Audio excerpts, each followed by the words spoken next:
High in the halls of the kings who are gone, Jenny would dance with her ghosts, the ones she had lost and the ones she had found, and the ones who loved her the most.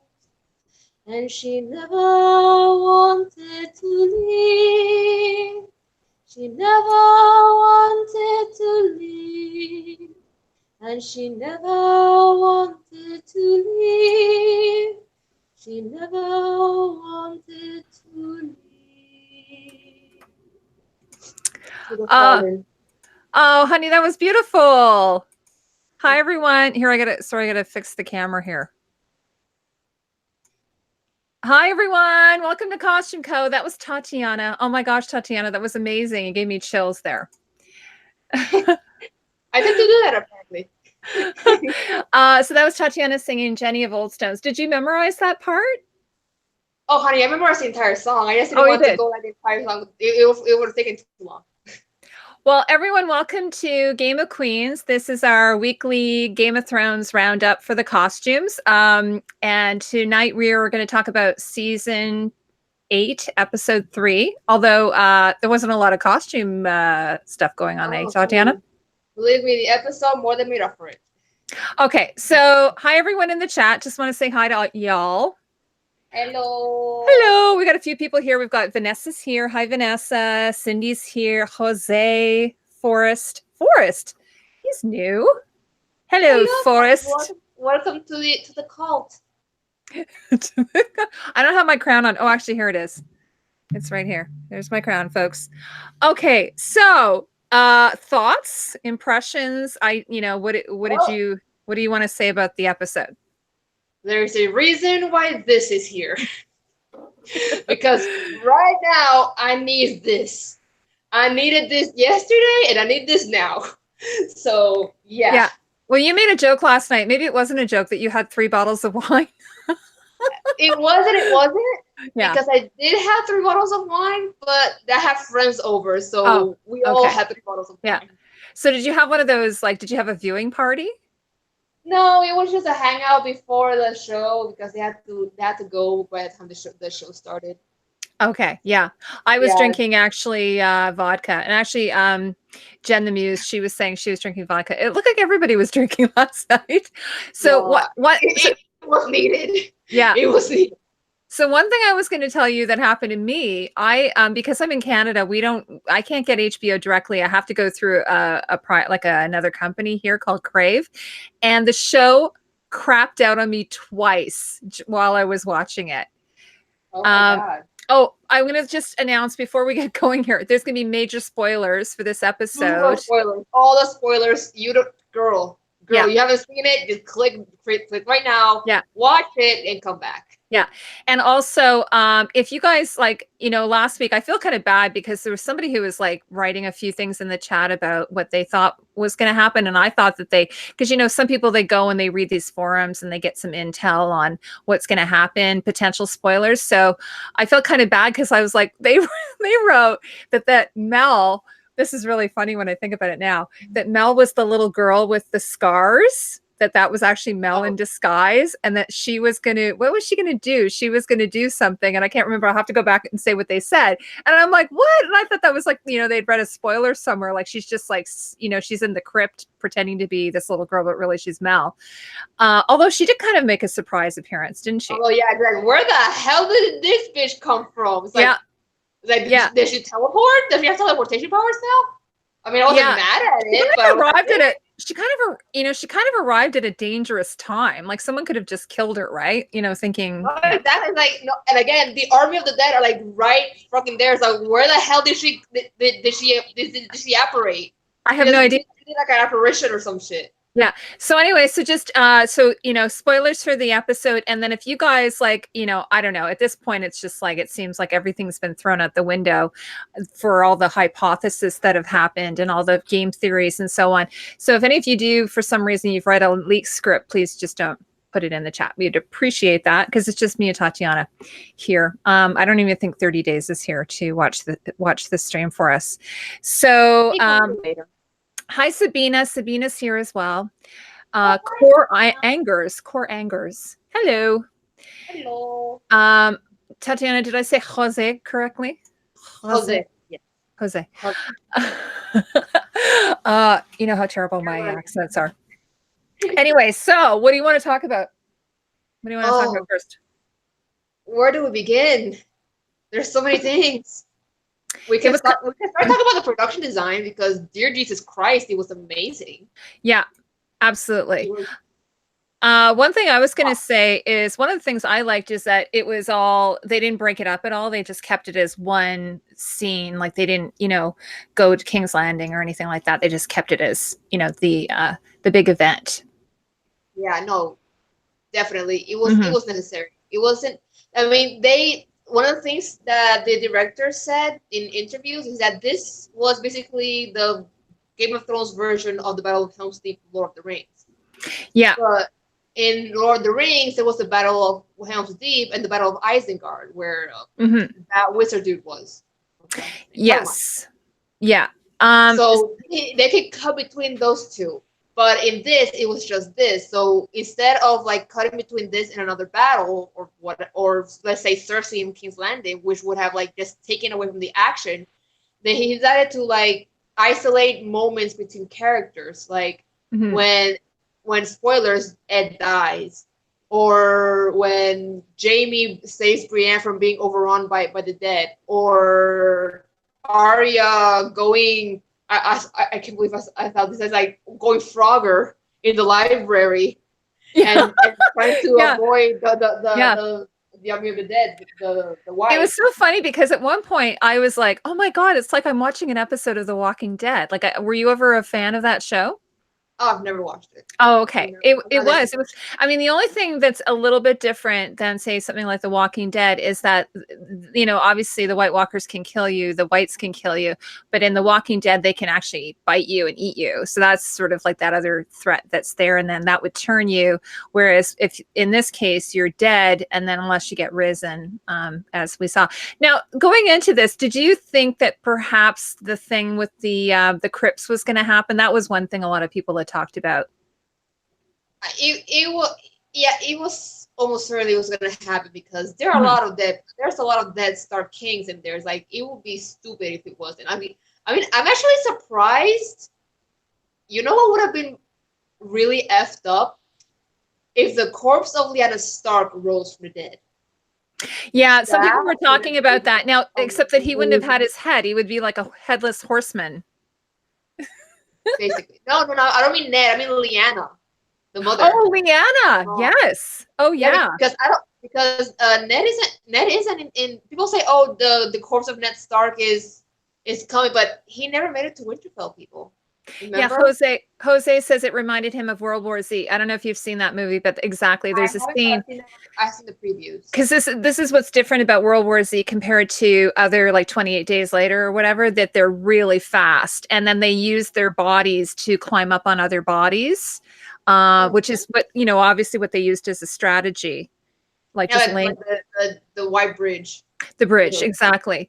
So okay, so production design wise, let's talk about that a bit. Oh my God, it's like I hear people like complaining because they couldn't see anything because it was so dark. Yeah, and it was so, but like I love that. Like I get again, I love me some Lord of the Rings, and I love me Battle of Helm's Deep. I am a geek to the last, but it was so well lit. It was, they say, oh, it's the light of the moon. No, bitch, that was a spotlight. What they had in the Battle of Helm's Deep. It was so well lit that, like, looking back on it, you can kind of see like the artificiality in a bit but this, it was so dark, you couldn't really see anything, and that's perfect because it just brought me even more into the battle. I was like, because real battles, it's not well lit. You don't see everything, especially at night.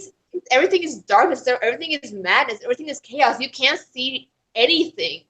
It was like, yeah, I mean, I'm usually the first one to complain about things being too dark because I can't see the costumes. But in this case, I felt it was kind of immersive because we're sort of seeing it from how the characters would see it. Like they can't see, so therefore we can't see. And the one thing I did really love though is when they went above the clouds. Do you remember that? With the dragons, and then you had the moon shining. I love Oh, that. I thought that was that was a painting. it was That like a right there, that was a painting. painting. Yeah, that was Oh, beautiful. I And I love the scene where Mel lights, I mean, obviously she lights all of the what do they call it? The Dothraki armor, the Dothraki weapon. Yeah. But the scene when she lights all of the trenches and then it goes all around the castle, and then suddenly you saw all the light and then you could really see the zombies. That was really cool, the whites. Yeah, no, I love the Dothraki charge. Just like because there was so much hope. It's like, oh wait, maybe this can work. Maybe this can work. And nope. Like one by one, they just that was brilliant. That was brilliant. The other thing I love, the Dothraki nation has been decimated. Completely. Absolutely. Yeah. Well, one of the things some people had said, Slides, thank you. One of the things that people had talked about, I think they're called onks, or there's a different name for them. The Dothraki have. They are like a scythe, but there's another name. The one thing that people had talked about, Vanessa Cole, she's one of the people from Watchers on the Wall. She had said that she thought that Winterfell would have been sacked and that they would have had to flee, and that's kind of what I thought was going to happen. Like, what were you thinking was going to happen? I thought the Night King was going to die this episode because, like, people have been saying, yeah, he's a big bad. He's intimidating. He's threatening, but he doesn't hold emotional weight. He's just this big bad threat from the north. He doesn't have the emotional weight that, say, Cersei has. To all the characters. To me, she is the real big bad of the whole series. Yeah, no, I see what you're saying there. I think part of the reason why is I think George might be able to do a better job with it in the books. We don't really know what, I mean, except for, he basically wants to wipe out humanity. We don't really know anything from his perspective because we don't have his,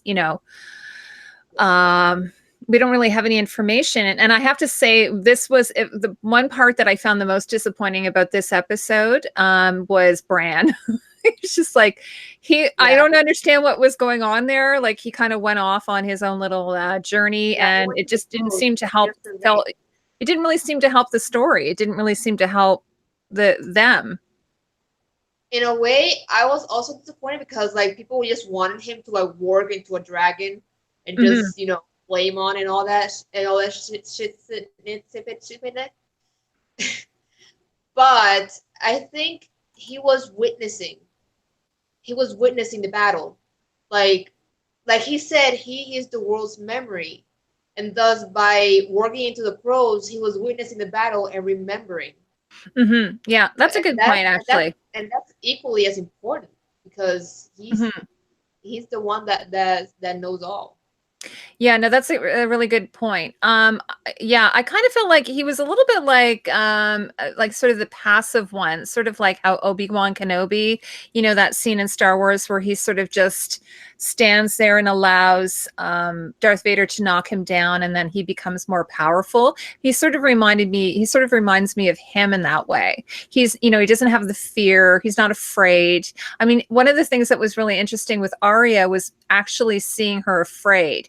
And people were like, what would she be so afraid of? But I mean, I think she's a little bit cocky when it comes to, her ability to, her ability to manage a circumstance. So like, for instance, that scene when she's talking to Gendry, what does she say when she throws the 3 knives? She says, I look death in the face, sort of thing. Yeah, I've seen that. I've seen that. He has many faces. I look forward to seeing this one. Yeah. So, but I think like in terms of a journey in a story, that part where she's there, it's sort of like all what do they call it? In literature, they say all hope is lost. She sort of got that a little bit until she finally meets up with Mel, who then says, you know, What do we say to the god of death? Not yeah, today. not today. Yeah. Call back to season 1. Yeah, an arc. Woo! Thanks, Oh, Jose. Yes. Jose, it's on arc. Thank you very much. Top shot. Hey, Justin's here. Hey, buddy, how you doing? Everybody, I'm going to be on like Tatiana. I'm kind of rushing her tonight. But Yeah. I'm going to be. Yeah, sorry, honey. I'm going to be on Justin's show after. He kind of just messaged me earlier today, and we had talked about me doing it. So we're. I'm going to be on his channel after Top Shelf Fandom, and I left the link on Twitter, and it's also on Twitter. But anyway, so hopefully you guys can pop in there after. And I know he's got Johnny. Is it Johnny Be Crazy? Justin, is that who it is? Johnny Be Crazy, who is one of your guests. Take your time and moved up the time. Oh, you did. Oh, good. I had to. Yeah, so we're going to go for 4 hours this time. Yeah.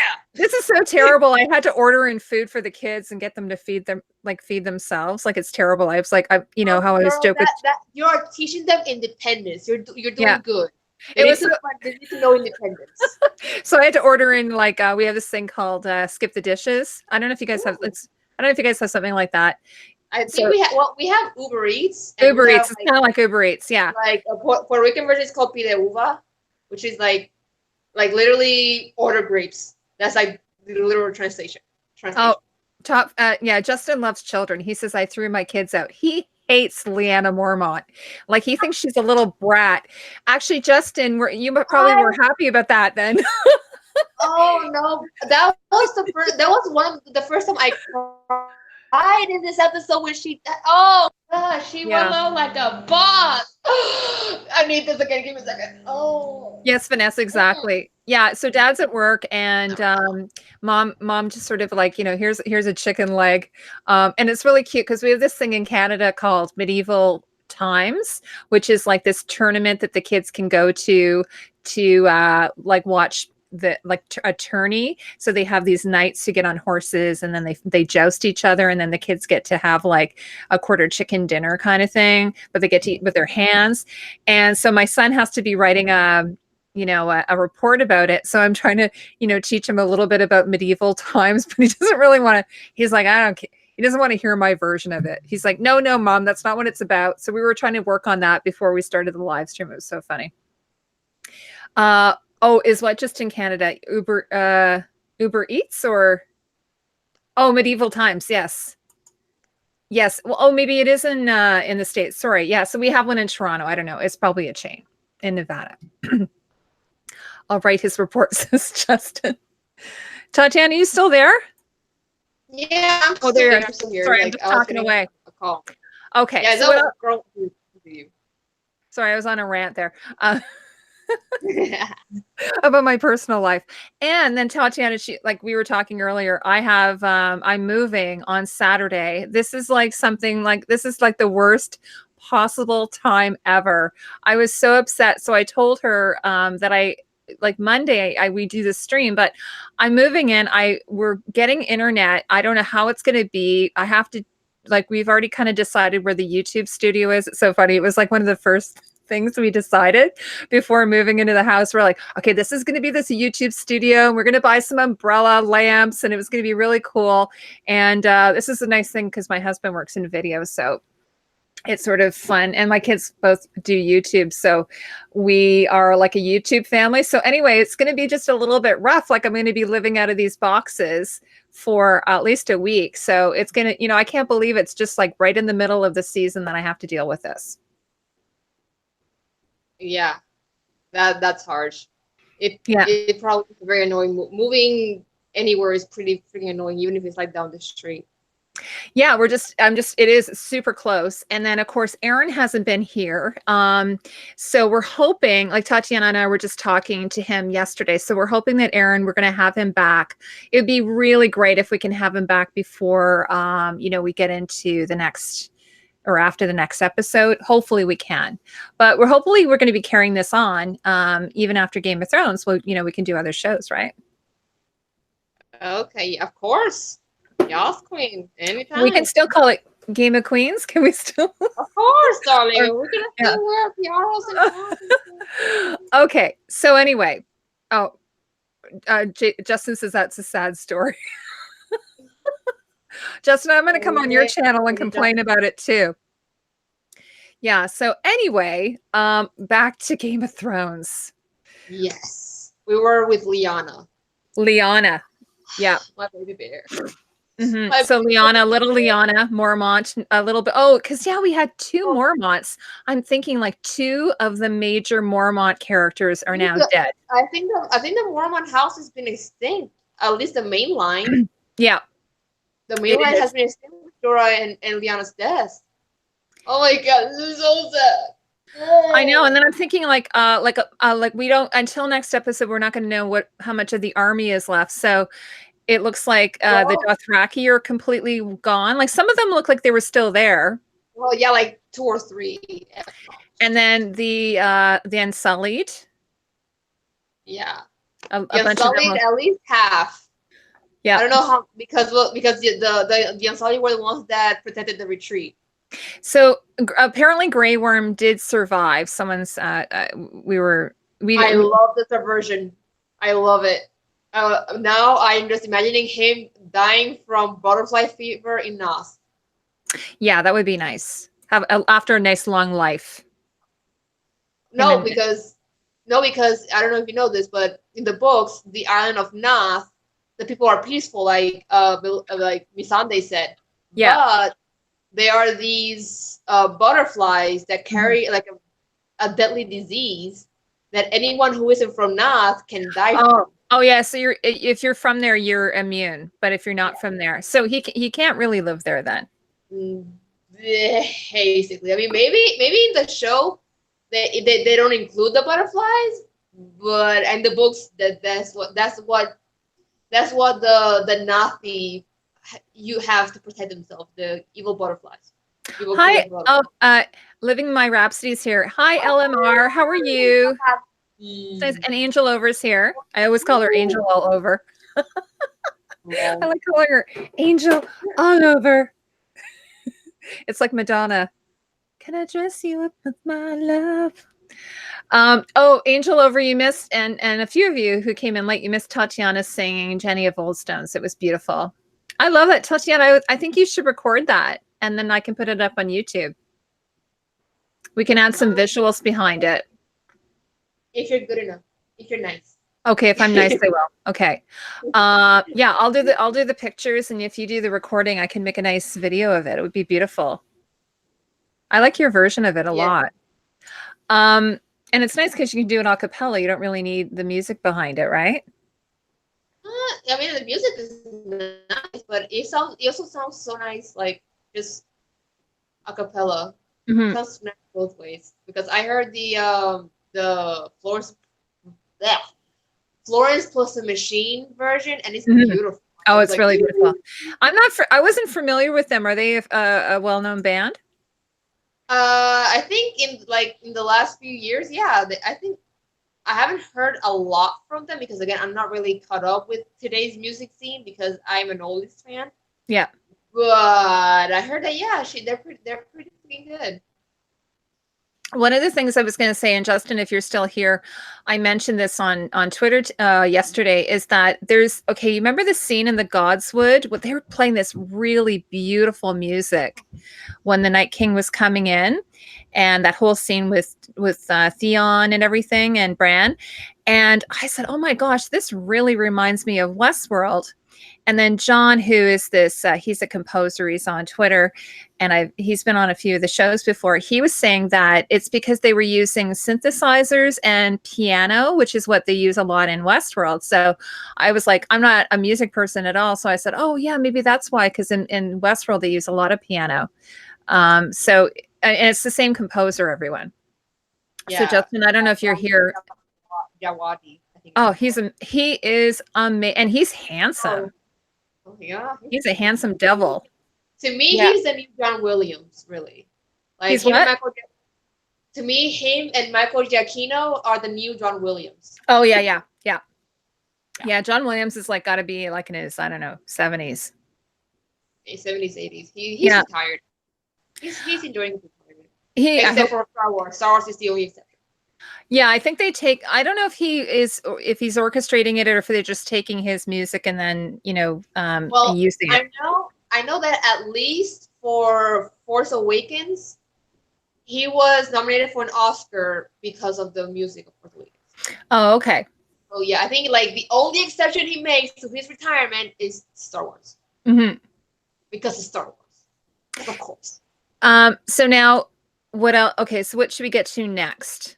So we talked a bit about the production design. One of the things I also liked, what did you think of all the really great interior shots of the castle when, especially, in the library when Arya was running through it? Weren't they beautifully done?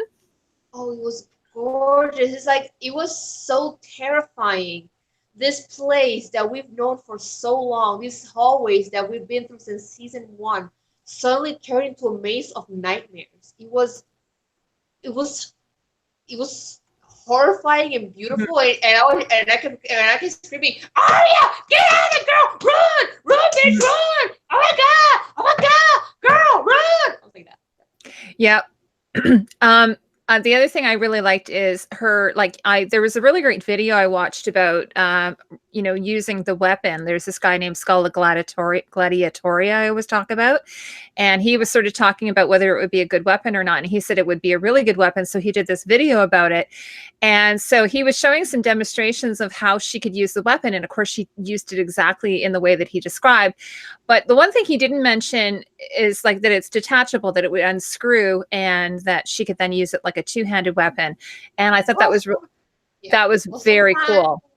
Double-bladed spears are detachable. They're just double-bladed spears. Yeah. Yeah, this one she wanted it to be detached. It worked for a while.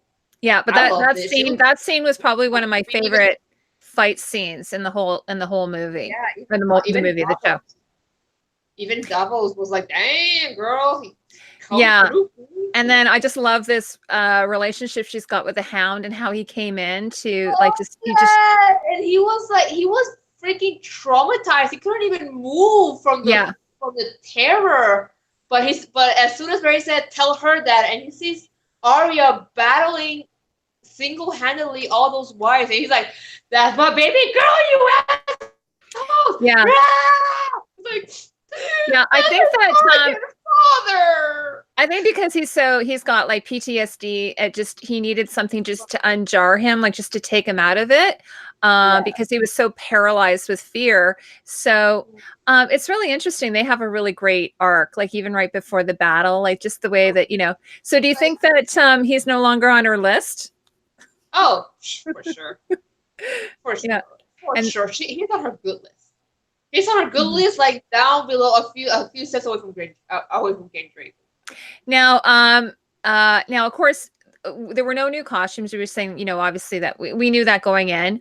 But one of the things I wanted to do a shout out to, and this is one of the things that wardrobe has happened a lot, because people will be like, well, there's nothing there to see. But the amount of breakdown, and they must have gone through multiples of costumes. For the Army of the Dead, just for the Battle of the Dead? Yeah. The army? Yeah, well, it'd be interesting. I'd like to find out how many of them are, like, how much was CGI versus how many were actual background extras. But even if they were background, there would probably be like a few hundred background. Oh, easily. Yeah, easily. And then there was one scene I saw where they showed the Night King, and there was like one of the. Sorry, go ahead. Oh no, easily 1,000 could be like real people then in the rest. Oh yeah, and then they could just paint in the rest. But there was this one scene that I had a picture of with the Night King, and then there was a guy standing next to him that was supposed to be like a Stark soldier with the blue eyes, and it was clearly an actor, a background player, not a CGI. So obviously that would happen. So the amount of people that they would have to clothe, and but even on the principal cast, all of the breakdown that happened, like even on Arya's costumes, like John's costumes, even Danny. I was thinking I was going to do a meme about that, like, note to self: next, time there's a battle for the Dawn, don't wear white. Like, just She's probably gonna burn that. She's probably gonna burn that coat now. She has to do like Deadpool, wear red so nobody notices the bullet. You know what? Okay, speaking of that, after the episode aired, did you watch the promo for next week? Yeah. Did you notice her wearing kind of a dark red outfit? Who, Cersei? No, Cersei is. No, Dany. Did you notice she's wearing a very dark red kind of she's wearing I saw her wearing a lot of red. I thought it was like her the gray and red outfit. Yeah. So she's wearing that one when she's talking to everybody, but this is a very quick scene where she's walking and she's wearing a red outfit. It's dark red. I have to rewatch it. Yeah. That was like really so yeah, so I think the white is probably officially gone. I suspect it's completely gone now. Maybe. Really? Dany. Yeah. And then of course, the darkness easily could have covered up any shoddy CGI. Yeah, that was another reason why some people were saying that why it might have been a bit dark is just to help with the, if there were little, some little problems, that would help for sure. And also it'd probably help with how much they'd have to, because this is what I was wondering. I'm thinking, oh my God, do they have to do an additional costume and then trash that? Or can they just add a little bit of dirt and then clean it off after kind of thing? So I'm not exactly sure until Michelle talks about it. We won't know 100%, but I know that with Dany, she had said that they did have to make like multiples for her because also the stunt people have to wear them. She did an interview recently where she said that. Yeah. So for instance, so every time, like in the armor as well. So when all the stunt doubles have to wear duplicate armor, they may not necessarily be made out of the same materials that the principal characters are wearing, but they might be like plastic instead of metal or something like that. But they do anyways. Yeah, they have to just do everything twice. But I did read that they had to, for Dany, make her 3 of the same coats. So that's a lot of work. Yeah. Oh my God! What else?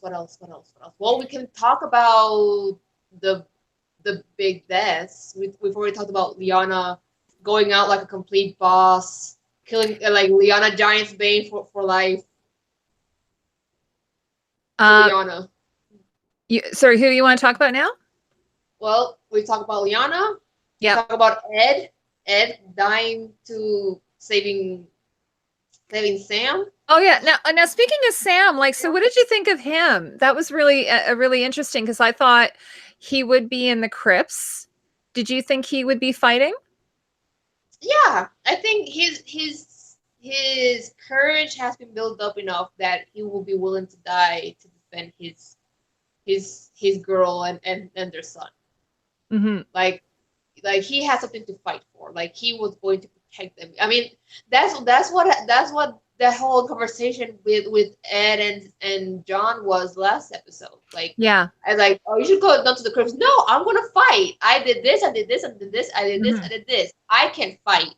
It's like, yeah, I just kind of felt like he might have been like trying to convince himself, like he wasn't really sure if he could. And so when he showed up on the front line there, you were like, okay, he's not like psychologically, he didn't seem all into it. Like he just, was like, this is what I have to do physically. Like, there's been times in my life where I have to do something that I really don't want to do. And I just sort of like, my mind sort of takes a vacation while my body is physically having to do whatever I have to do. You ever had that experience?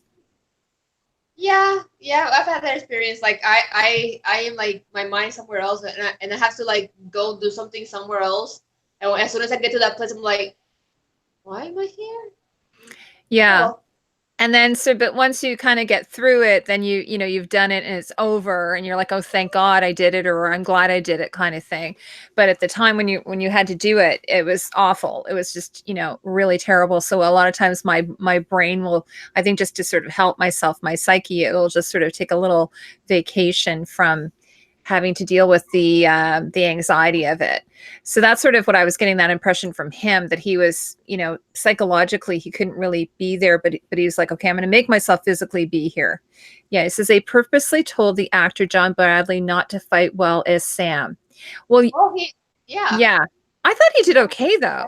I mean, I thought he did okay. He almost died. If he wasn't for Ed, he would have died. But Like he was lying in that pile of bodies. Like remember, it was really an interesting shot. This was really well done cinematography wise as well. So when John comes back into the castle and then he's sort of taking in all the things that are happening. So he sees John or Sam, I should say, lying in the bodies, and then he sees Brienne and Jamie against the wall fighting back the whites, and then I think there was like I don't know who the other players were, but that was a really interesting scene, and he's just sort of trying to make his way, and then of course he encounters the dragon.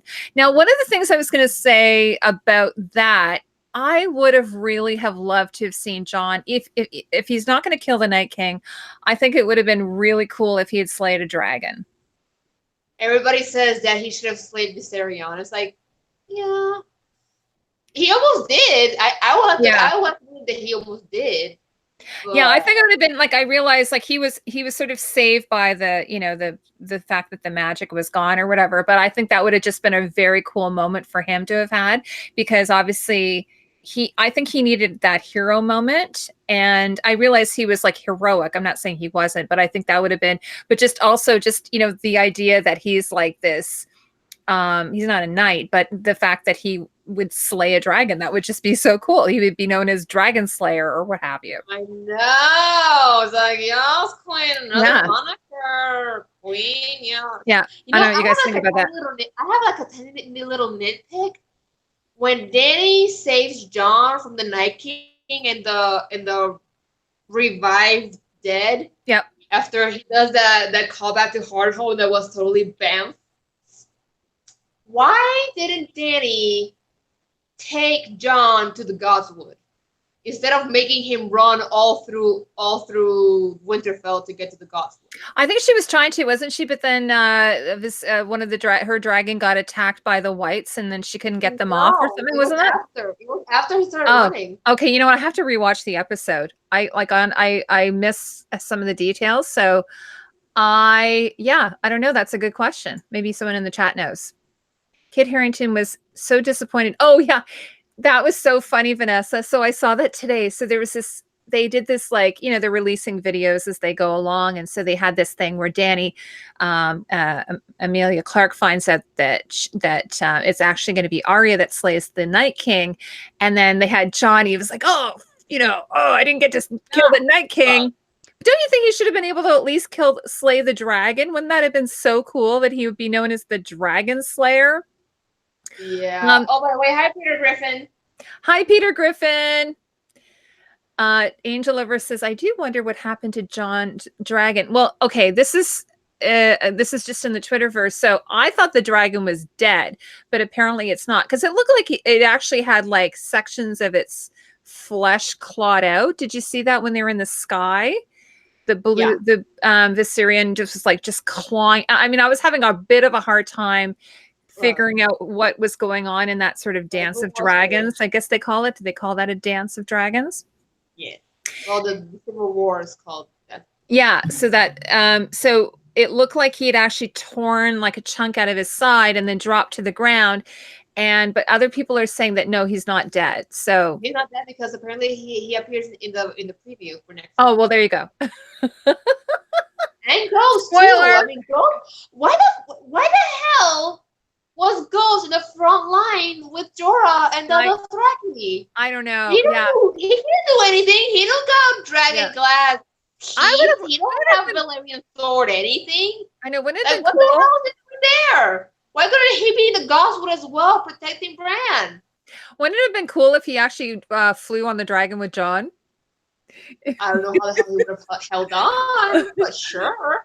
It's like, no, it's funny because you know how Bella Ramsey, she plays Lyanna Mormont, and she's on a show called The Worst Witch, which my son and I watched together. And there they have like the witches fly on a broom with their cats. So the cats have to learn how to, be on the broom. So I just thought that would be cute if he had a dire wolf on the back of the dragon with him. And yeah, anyway, so that was that's just what I thought about the dragon. But anyway, so I'm very relieved to hear that that the dragons are survived. So maybe they can patch them up. I have a feeling because they're kind of magical, they probably heal well. I don't know the lore, but that's what I'm suspecting. They'll need a bit of a time. Everybody needs a bit of time to like mend and recover. Yeah. And she'll probably take them out of the north then, because she said that they don't fare well in the north. So maybe they'll return to Dragonstone. Maybe if Cersei hasn't invaded it already. Now, who has the job of cleaning up all the dead bodies around Winterfell? You know what I was thinking would be a good idea? Just take them all, put them in a pile, and have the dragons burn them. I think that's what they're gonna do. It's like the masses, the big masses are going to be like flamed on by the dragons, and then like the characters themselves, like Lyanna and Jorah, they're going to be buried. They're not buried so much as like cremated, like drawn to Ygritte after she died. Yeah, and they'll probably want to return her and Jorah to their, familial home or whatever. Yeah, Dragon Food says, living my rhapsody. Like, actually, this ain't Ramsay Bolton, okay? She's not gonna feed them to her dragons, although. Okay, now one of the things I mentioned recently, this is again me just coming up with stuff. So we were talking about dragon poop and what that would be like to have that drop on you. It probably would kill you, actually. But I was saying dragon poop would make excellent fuel. Like, seriously, like you could get through the winter no problem if you had that. Like you could make patties and dry them. Dragon manure probably has like medical properties and can grow stuff even in winter. Yeah, exactly. So it would make great compost. Anyway, they've never talked about that, but I just thought that because when they were worried about how are we going to get through the winter, and I'm like, dragon poop patties. Like, it's very practical. Well, and in certain countries they even use it for houses and stuff like that, right? I want to know. I've never had dragon poop in my super fertilizer. Yeah. So they could. Now, will they eat dead bodies though? I don't know if they will eat dead bodies. Living my rhapsody. I think. Well, again, Drogon ate that little girl in Marine, so I don't think they discriminate. And as Danny says, they eat what they want. So you can ask them to eat all those bodies, but they flamed him on and tore him apart. And ate him. Living my rhapsody, she's got like a dragon emoji and a poop emoji. They're living for your manure. Okay, so that's the cleanup. Yeah, I don't know what the castle is going to be like. Repointing all the bricks and stuff is going to be a bitch. Yeah, I've seen.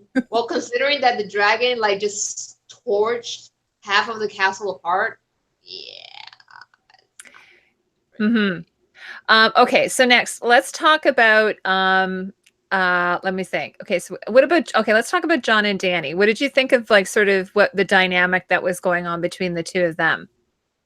I think they were just concentrated on the battle. Like they tabled the discussion and the argument with the throne for next day. Not right now. Yeah. No, I thought they did a good job of that too. Although it was because of Dany that the whole plan went to shit stick. Because she saw her Dothraki just get decimated and obliterated and annihilated, and she's like, I can't just stand here and do nothing. I have to be there to protect my people. And I can understand her because again, those are her people. She can't just abandon them. Yeah, and some people said if she hadn't done that, she in a way. Because she then ended up going and burning all of the whites. So in some ways, she saved a lot of people's lives because of that. If she hadn't done that, people like Sam and Jaime and Brienne would have been dead. I mean, when the whites overran and just toppled over Brienne trying to kill her, and she's screaming, I was like, no, not my queen, not my Valkyrie queen, no. And then Jaime came in for the same. He was just have babies already, God. Yep. One of the things that I thought was surprising, and maybe because they wanted to have this sort of mysterious thing with the with the Dothraki running, going toward the White Walkers and then coming back off horses and stuff like that, that mystery of them. I thought, I'm like, why didn't they just send out a scout ahead of time? They could have had Bran and a Raven go out and kind of see what, the lay of the land. That's oftentimes what they would have done. So I was surprised that they didn't do that, just to see how far back they are. I don't know. Bran is a wild card. He does whatever the hell he wants. I keep calling him a human potato. Hindsight said they'll have to rebuild Winterfell like the French rebuild Notre Dame. Oh, honey, don't remind me about Notre Dame. That killed me. That killed me. When I saw that church burning, I cried. I no joke, cried. I was right there with the French. I was like, not the history, no! Yeah, Hindsight asks, why didn't Dany and Jon start off the battle during the Whites? Battle burning the Whites. Yeah, I know. I was thinking that too.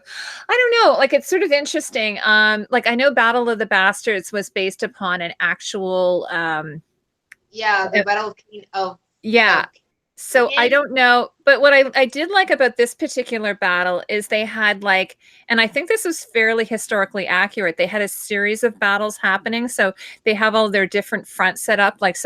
You've got the field battle, and then you've got the trenches, and then you've got the castle, and then they storm the castle. And I did think it was good that they put dragon glass all around the, I think they're called the turrets of, the what do you call it? The battlements.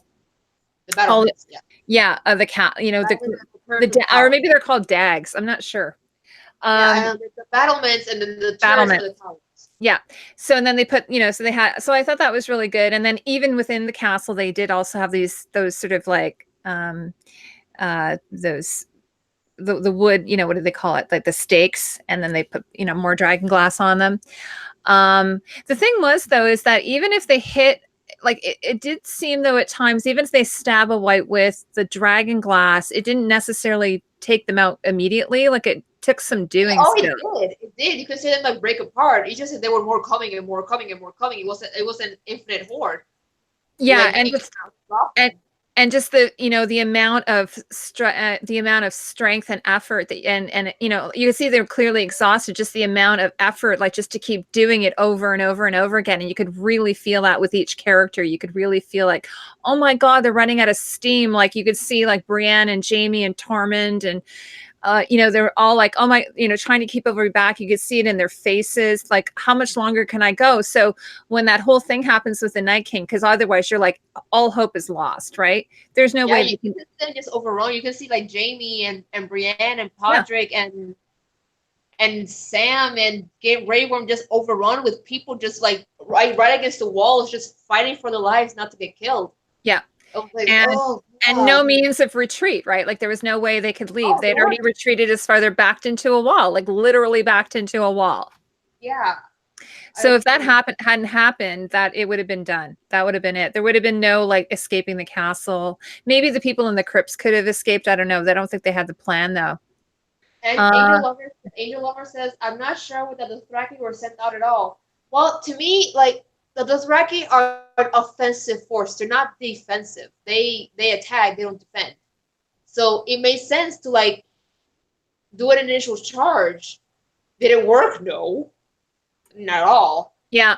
But it kind of reminded me a little bit I don't know if you guys have seen The Fifth Element, which is one of my favorite movies, but it kind of reminded me, at the very beginning of the movie, there is a threat, it's kind of like a supernatural threat as well, where they're in a ship and then they send out bombs, a warning signal.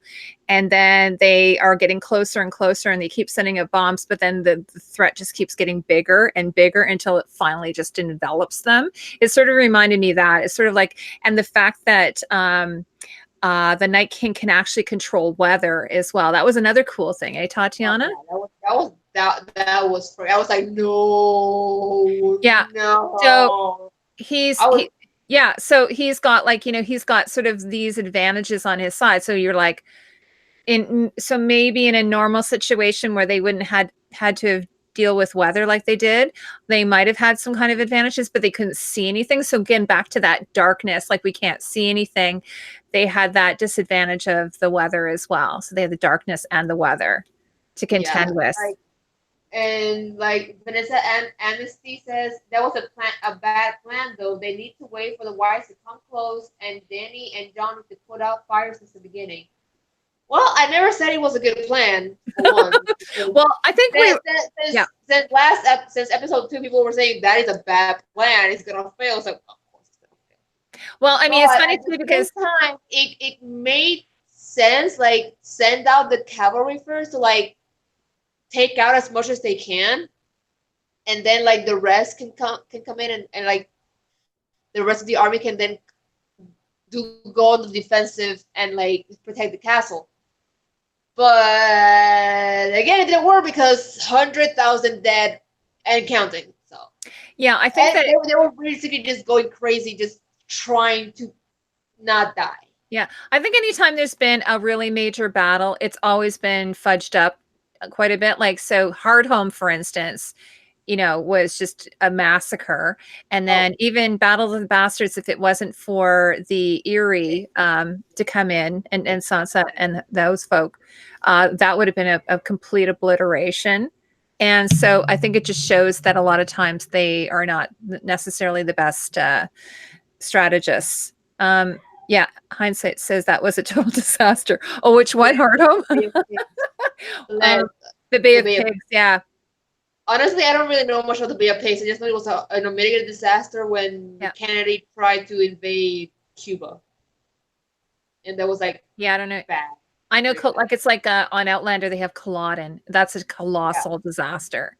But they were like already undermanned. And I mean, in Canada we have a famous Vimy Ridge is one of our famous sort of battles that we had. But there was one that was under Lord Mountbatten that was a total disaster. They were set up for failure basically in World War II. So there's been some. So I don't know. But again, they didn't know the enemy that well. I don't think they knew. Like I think John thought he knew the enemy, but maybe he didn't know it as well. They gave. Well, I don't know. It's hard to know. Yeah. It was. So who else should we talk about? The plan, whatever plan they had, it was never going to work. It was never going to work. They could have waited until the whites were upon them. They could have waited. They could have sent in the cavalry with the Dothraki. It wouldn't have worked because it honestly it reminded me of 300. Yeah. Of the Battle of Thermopylae with the. I think this is what this battle was really based on, the Battle of Thermopylae between the Spartans and the Persians. Yeah. Where like 500,000 Persians went against 300 cavalry. That's basically the same odds. Yeah. As and they would be like the Army of the Dead. Yeah, and they would be like yeah. Sorry, go ahead. I keep interrupting. And like they said in the Battle of Thermopylae, the Persians were underclothed, under armored, under weapon. They didn't have a lot, but what the Emperor of Persia kept just thinking is like, well, the King of Persia. I was like, well, just keep throwing people at the problem until someone comes in. But like the Spartans were so well organized and was so well like that they couldn't get past the ridge, which is really what I think happened when the Unsullied protected the retreat. Like that's what it really reminded me of. Yeah, it was funny. I was speaking about Scala Gladiatoria earlier, and his channel. He's got a great channel, guys. If you ever want to check it out, Matt Easton. He was talking about the whole thing with the battle coming up, and it was funny because he was like, "Well, they should just do it like hoplite style, shields and spears, which is basically what the Unsullied did." But when you have, like, say, I don't know how many Unsullied there were, 50,000. How many Unsullied are there? I think it was like 8,000. Okay, 8,000. So you got 8,000 Unsullied, but you have 500,000 whites. Just the pressure of that amount of people, it doesn't matter. It doesn't matter if you have a shield and a sword, or a shield and a spear. The big difference between the Battle of Winterfell and the Battle of Thermopylae is that it was the geography, because the the 300 Spartans were fighting in a valley, a teeny tiny little valley. It was like these huge mountains, and then this teeny tiny little space from which the Persians hoped to come through and attack Greece, and they couldn't like come at the sides. But in this sense, in this battle of Winterfell, it was nothing but open plain. So of course the dead are going to like just surround them completely and just take them in from the front and the sides. Yeah, like someone was saying if like, I mean, you know, Winterfell doesn't have a moat even. It doesn't have any type of additional protection. Or exactly. Like they built a moat with the trench. They built a moat with it was still fairly shallow though. But like someone was saying if they had decided to do it in the Erie instead, that has that natural protection already. Yeah, exactly. Like right? If they had something like the Vale and the Erie, it could have gone better because that palace is impregnable. Yeah, even Dragonstone. I mean, because it's got an exterior wall and then another. So that's part of the problem, you know, with Winterfell, I think, as well, is that it doesn't have any kind of natural defenses. It doesn't have water around it or anything like that. So, I mean, again, the reason why it was built there wasn't because of natural defenses. It was built there because of the hot springs that could protect them during winter. Oh, okay. There's like underground hot springs, and they found a way of like piping where the heat of the hot spring runs through the walls, and so it keeps the like heated. Yeah, like geothermal. But they don't talk about that in the show at all, though. I don't remember that being in the show. The geothermal. I know that's at least in the books. That's why. Oh, okay, yeah. Because another thing, guys, I don't know if you've watched Shadiversity. He talks about the flat roofs in Winterfell, how that doesn't make any sense. They should be pitched because the snow would just, you know, sit there, which is true because in Canada where I live, everything is pitched roofs. We do have some flat roofs, not that many. So someone was talking about. Go ahead. You're talking about Theon, yeah. So let's talk about Theon. He seemed badly armed. Didn't seem he had any dragon glass weapons. When Theon ran out of arrows, the spear he used didn't seem to have dragon glass on it. Like, I think it did because he actually did kill a few whites with that spear. So if he killed a few whites with the spear, it goes to reason that it had dragon glass on the spear. I had thought that the arrows were dragon glass and then he lit them on fire, which I don't know. Yeah, I think so. Something like that. Now his armor was just his, you know, his regular armor. But when he was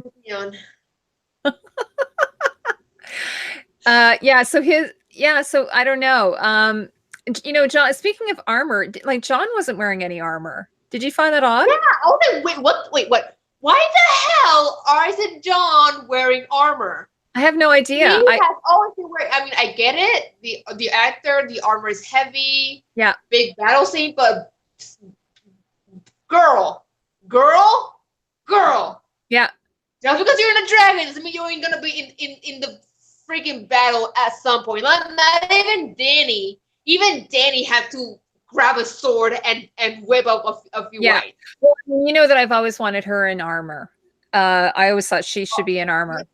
Because I designed an armor for her. I know. Yeah. And I think she should have been in armor, and especially on the dragon, because there's like all kinds of, you know, projectiles like that are flying up at any point. So I think she should have been in armor. Again, back to Matt Easton on Skull of Gladiatoria. One of the things that drives him crazy is the lack of helmets, right? And you know, but of course Michelle's tried, and I'm doing a video on Jaime, and I talk about this a bit. You know, that Jaime, he actually only ever wore a helmet once. It was in season 1, and it was such a great moment though. Like when he arrives in Winterfell and he takes off his helmet and he tosses out his hair. It's so great, right? So that's the only time I can recall him wearing a helmet. You know when you know who Jaime reminded me of when he did that in season 1? Prince Charming from Shrek. You know what? You know what's funny? I saw an interview with him recently, and they asked him. Oh, it was funny. It was called Three Questions with like Jimmy Kimmel, and the first question is who was that it, or oh, maybe that wasn't one of the Jimmy Kimmel ones. Someone asked him, maybe it was one of those internet ones. You know, like who do you look like? And he says, I often get Prince Charming. And then, of course, Tyrion kind of looks like Richard III, you know, the other guy, and then Prince Fiona would be like Sansa, I guess. Oh no, you mean Lord Farquaad? Yeah, so that would be Tyrion. Although Tyrion's a much kinder character, but yeah, early Jamie would be like the evil prince, so right?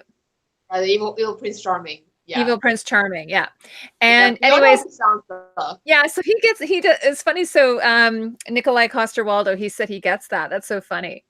So well, he does. Yeah. So anyway, so that's the only time he wore a helmet was in that scene. His father wears a helmet at one point when they're but yeah, so he never wears a helmet. And so this is something Michelle just, you know, has just given up on, because no hats, no one wants to wear a hat, no one wants to wear a helmet, and it's because of the cinematography. Believe me, the actors want to wear helmets and hats. The producers just don't let them. The producers the producers won't let them, in the cinematographers and everything. Yeah. So and her saddle as well. So this is the other thing, like there's no harnesses on the dragons. And I was actually kind of thinking it's sort of strange that Jon was riding a dragon in a big, huge battle when he's only ridden a dragon. I mean, unless he's gone out. Yeah, unless he's been going out and training, but once. No saddle, can barely hang on. Like there were several times when they could barely hold on, right? Well, he fell off at one point. Well, Danny fell off.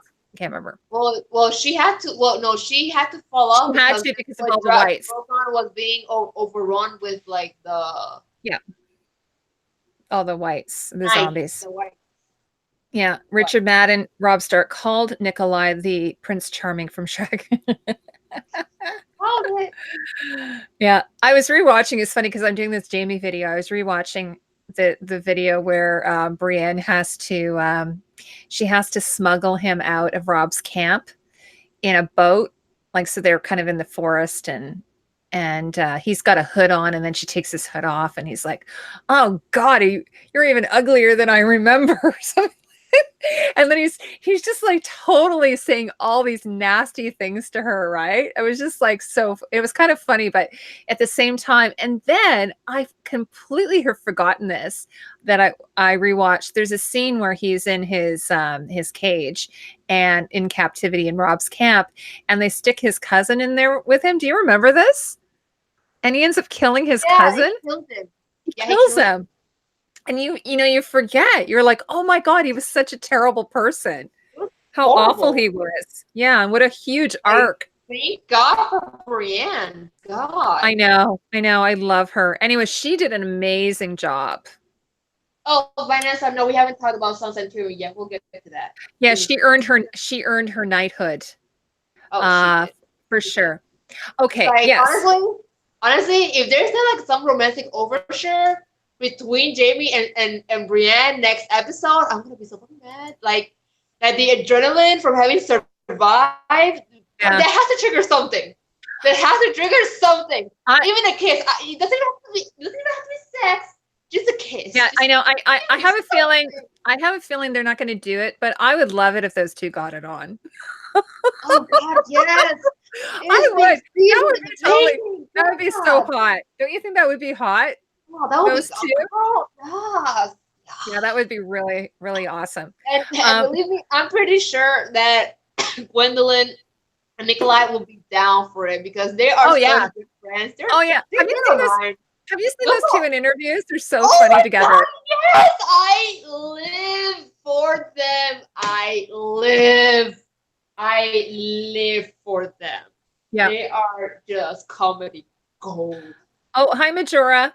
How are you? Oh, hi, Majora. Bonjour. Welcome to the show. So let's talk about Tyrion. Why not? Dumb Tyrion. They're already begging for something Tyrion, so sure. Dumb Tyrion and Sansa. Oh, and also Miss Sandy did a good burn. Oh Missandei yeah. had a good burn there, right? Yeah, it was like that's people are saying that's what's feeding into the theory that Tyrion will betray Dany. Oh God, I hope not. Yeah, me too. Like he's such a good guy. It's like, Yeah. No, I really love the chemistry between Sansa and Tyrion. I mean, I've always loved the two of them together. I don't necessarily think they'll be together, I don't know. but Like I think it's more like mutual yeah, respect and friendship. yeah. It's like it's affection but platonic. It's Mhm. never gonna be romantic. It's like she said you're the best of them, not because she loves him or anything, but because he treated her well. He treated her with respect and kindness. Yeah. Which is something that her other suitors did not do. Vanessa's saying Sansa is little fingering. Yeah. Oh. Yeah, they were so cute. That scene when it really touched me. The scene where they were hiding behind I guess they were behind a tombstone or something, and then he squeezed her hand. Wasn't that just, Yeah, oh my it's like God. no, he kissed her hands like Oh, he kissed her hand, like yes. I can't like I remember. was like, oh, Yeah. like yes, like I won't lie. There was a part of me is like maybe.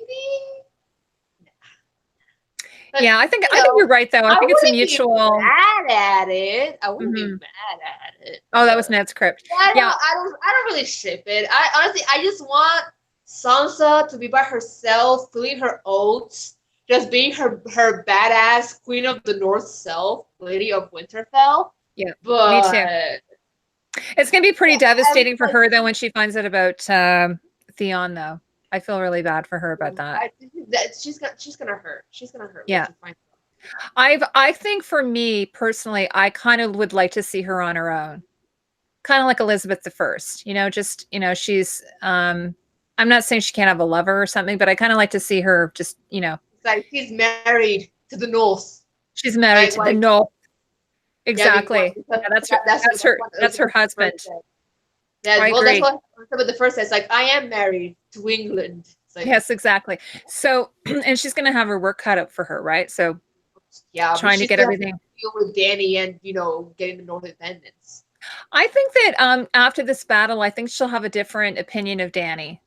I think she's going to have a different opinion of her. I think she's going to have changed her mind because before this, she got to see it firsthand, right? Before she went into the crypts, I did see sort of that like light switch go off where she was like, oh my God, I had no idea. Like, despite the fact someone can tell you and tell you and tell you what a threat is, but until you see it for yourself, you have no idea. And so I think she will have a different opinion of Dany. What do you think? uh, Definitely. It's like Mm-hmm. I love her just being her badass self, being married to the North.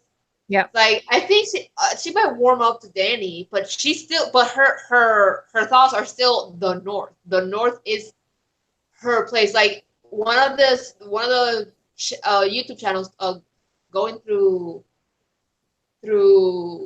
Game of Thrones, they said like you can't blame Sansa for being so hard headed about the North. This is basically all she has. Outside of her family, the North is what she has left. She has lost everything. It's like she is going to fight for the North until her last breath because it's all she has left. I personally think, I know a lot of people think that Dany is going to be, I think Cersei's the big bad. I think some people think that there's going to be a twist and Dany's going to end up turning or something. I personally don't think that. But I think that eventually Dany will concede and let Sansa have the North. That's what I personally believe. And then Dany may or may not even end up on the throne. Like she may end up dead. Who knows, right? Oh, 30 days! 30 days is here. Hi, 30 days. Hi, Hey, friend. How are you? Really nice to see you. Hey, He's calling us ladies. That's so kind. You haven't heard me 30 days. I have a potty mouth. When I'm not on doing YouTube. Actually, it was funny. We were talking about this the other day, like whether you should be able, can you swear or not swear on YouTube? And some creators do swear. It's sort of natural to them, but I think I just made the decision to just not swear on the show because I sometimes get like really young people watching, like teenagers, and I don't want to be doing it. And also, YouTube has been cracking down a lot lately. On the live stream, I don't care as much, but just on the recorded shows, Oh, by the way, Tatiana, I was going to tell you, Vanessa's here still. I had someone called me an American the other day, but in a mean way. Like, first of all, it was kind of mean about Americans. It was like typical American.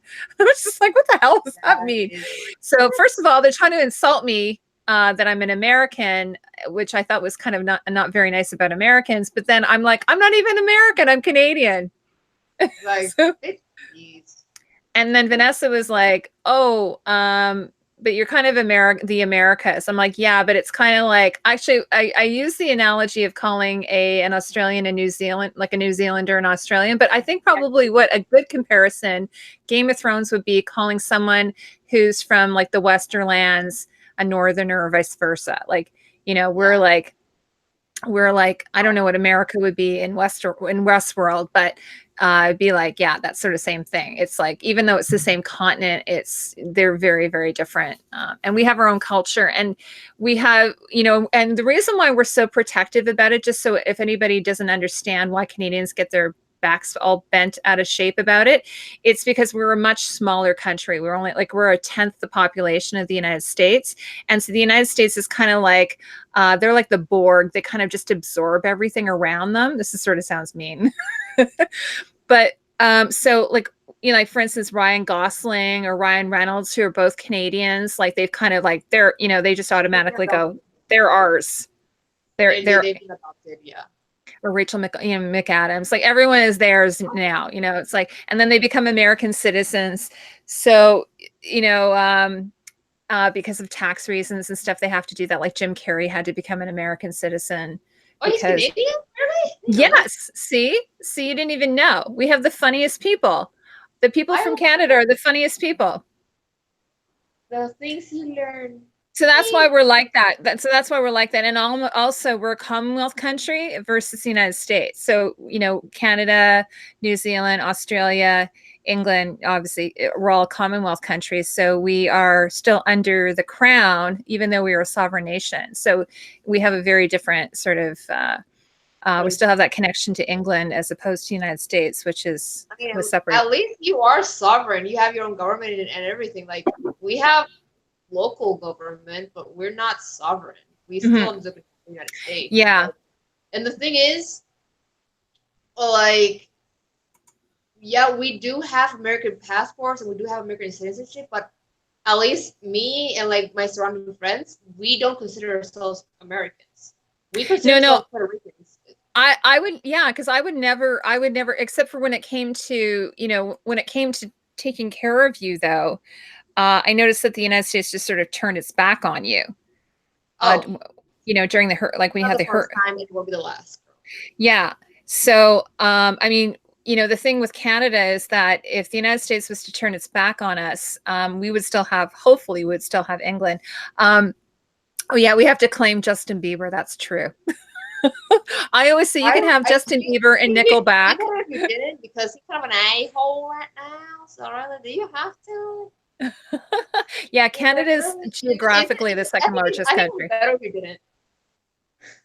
What's that?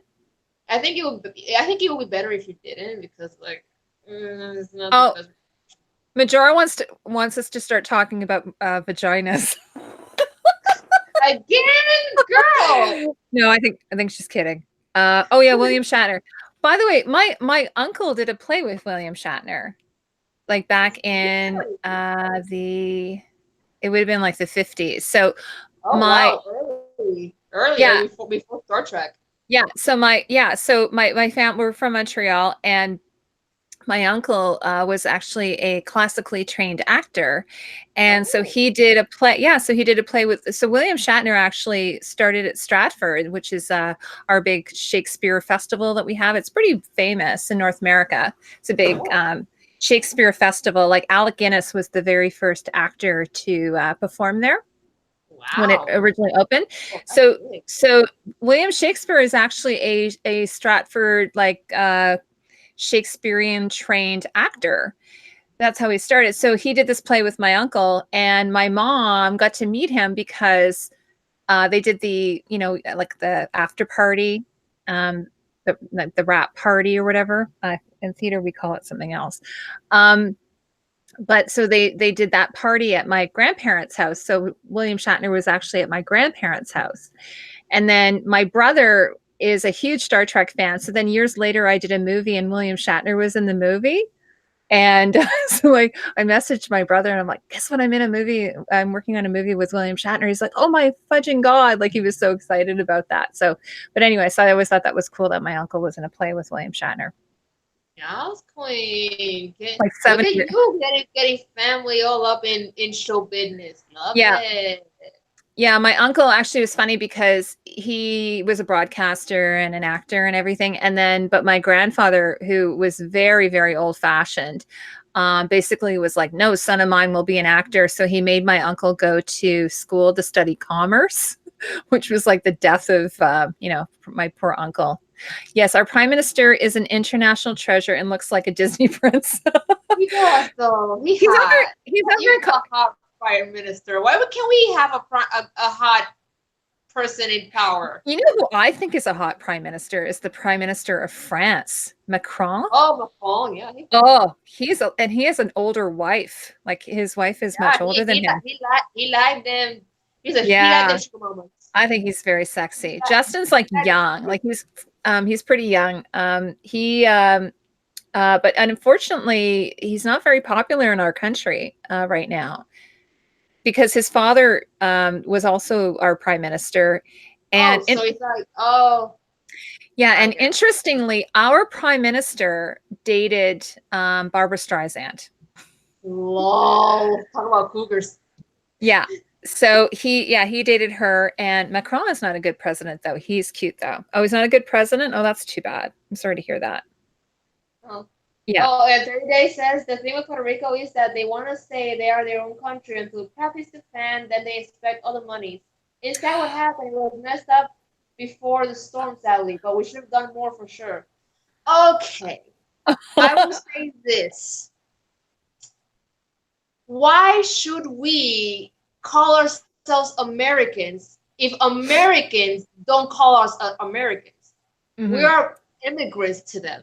Yeah. Yet we have American passports. So why should we identify ourselves as Americans when the people who are supposed to be our countrymen don't see us as second-class citizens? Can you really blame us for wanting our own country? But the thing is, I think in a sense we want our own country, but we have never been developed. We're not economically developed, and I will go into this. Yeah, we have never been economically developed or trained to be independent. We have always been a colony since the 1500s. We just changed hands. We just changed names, but we're still a colony. When America came through, we just became a tax-free haven for big companies, but we never had an independent economic training. We've not developed it. We're like whales. Whales, maybe they want to be independent, but at this point it's too late because they're not economically developed to be independent. Okay, well, okay. Everyone's worried because we've moved on to politics, guys. Sorry. Okay, Tatiana, I totally. Yeah, we went way too off tangent. Let's go back to Game of Thrones. Yeah. Okay. Sorry, guys. I think 30 Days is on your side. I think he's really on your side. But sorry. Okay. Yeah. Sorry, guys. We're going off into politics. Yeah. Okay, so back to Game of Thrones. Okay. No, 30 Days. That's okay. Okay. We're all friends here. We're all friends. All right. So we're going to, okay. So we talked about Theon. We talked about Brienne and Jaime. Is there anything else you wanted to add about Jaime or Brienne? I want them to have babies. That's all I can say. Oh yeah. We talked about that. What about Tormund? Tormund, he was lost. He was lost in the kerfuffle. I noticed that. He was doing his thing. They were just lost in the kerfuffle. Yeah. Okay. Let's talk about Barrack now. Why don't we talk about Melisandre? That was interesting. Okay. And Barrack. I was going to say that we could talk about Barrack and Melisandre. Yeah. So, what do you think about this idea that Barrack she kept bringing back Barrack over and over again in order to be able to fulfill whatever this prophecy was to that point? What do you think of that idea? I think his purpose was to protect Arya so that Arya could get to the Night King. Yeah. And he did it. He did it to the best of his abilities. And well, and I mean, oh yeah. No, I was just going to say, because it's interesting, because, I keep watching, like, I rewatched I think it was season 6, with Barrack. And I mentioned this last week, that there's a scene with Barrack and the Hound, the one where it's saying that they looked into the flames and he could see the pike or whatever. And he kept like kind of going on to Barrack, like, what's with you?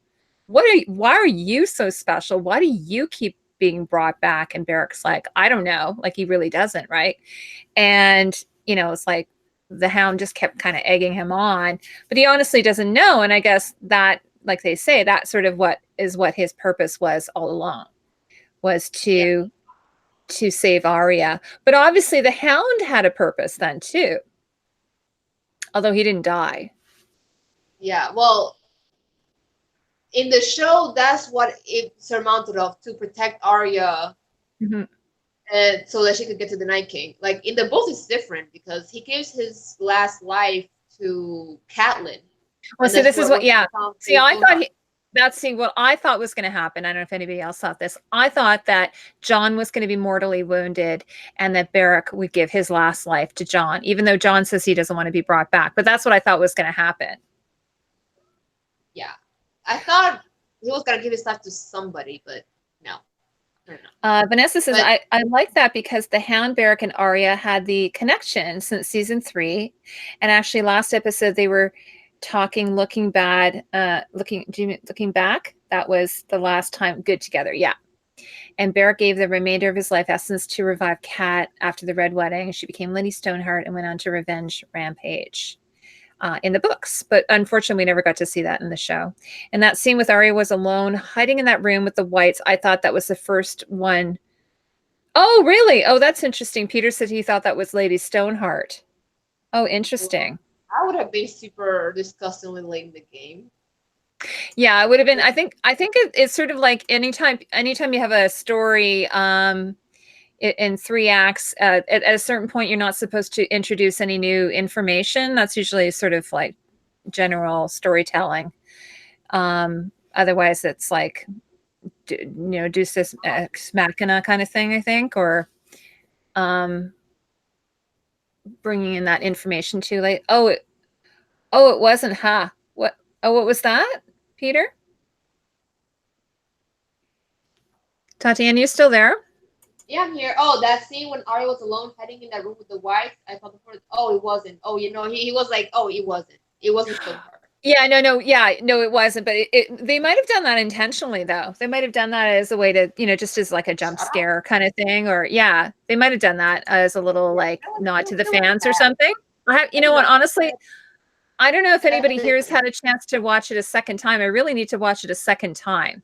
Yeah, me too. Like, I was gonna watch it last night, but like my heart couldn't take it, and my heart needed time to process and like grieve. But maybe it's nice. One of the things I have to say, like, despite, you can't really binge watch the show, it is kind of nice to have the week between so that you're able to process everything. Because, like, for instance, there were things last week, like I was thinking about the love scene with Arya and Gendry last week, and I was like, totally against it. But then as I sort of started thinking about it more and more, I was like less, I didn't really like it. And then my friend, the Dragon Demands, did a video on it about how old Arya actually is. And he worked it out that she's 18, Lois 17.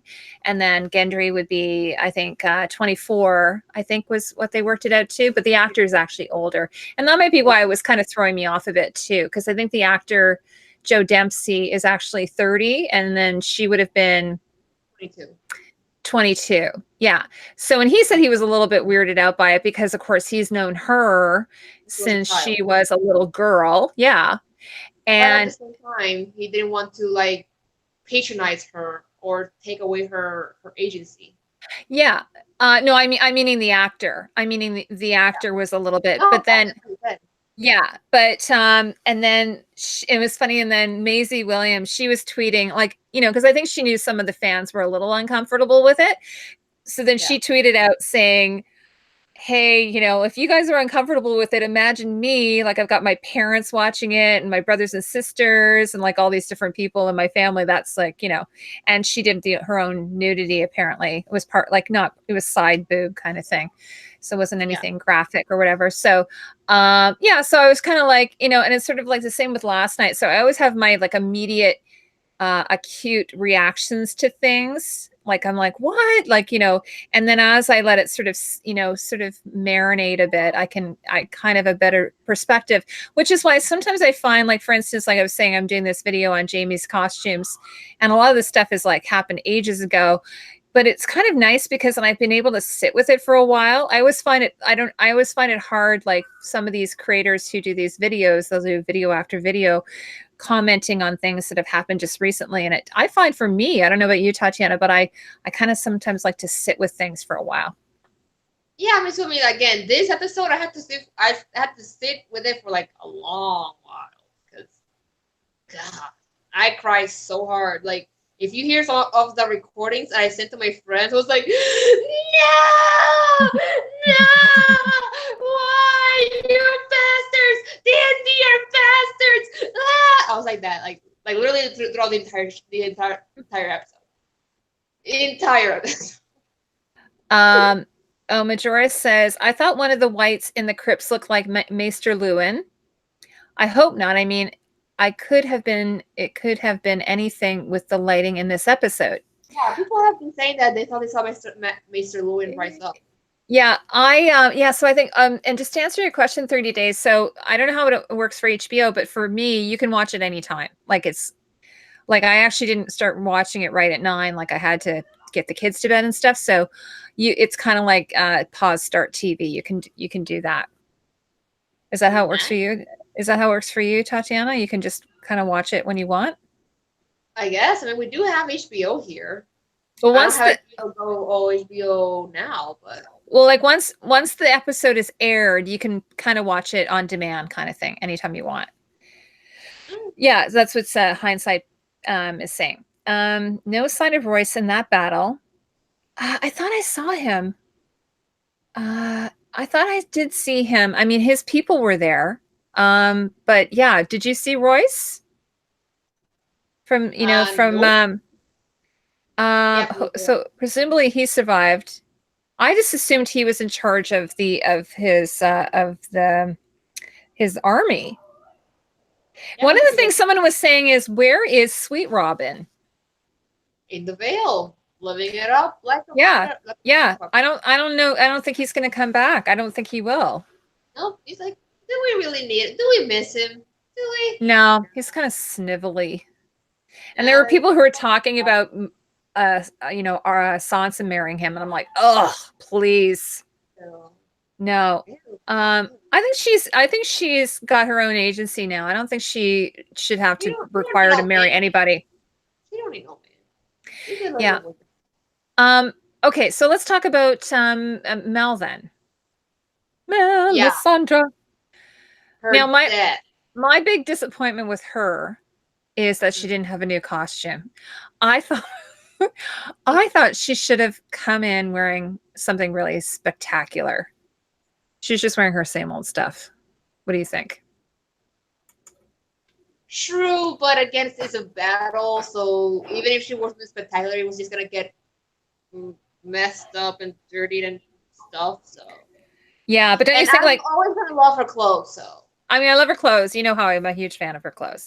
Just, that scene when she's like in season 2 where they're burning, like, they're burning the statues on the beach, and they're executing people, and she's got that red gown and it's like flowing in the wind, and it's just amazing. I was just thinking that would have been cool if because that scene where at the very end where she just walks out and then takes off her clothes and everything just kind of blows away. Oh, that was amazing. That was gorgeous. Oh, that ending shot was beautiful. Her and you see her hair turning white, turning old, and just It's like, and people are actually complaining over that. It's like, why did she have to die? Why did she go out like that? It's like, people, she served her purpose.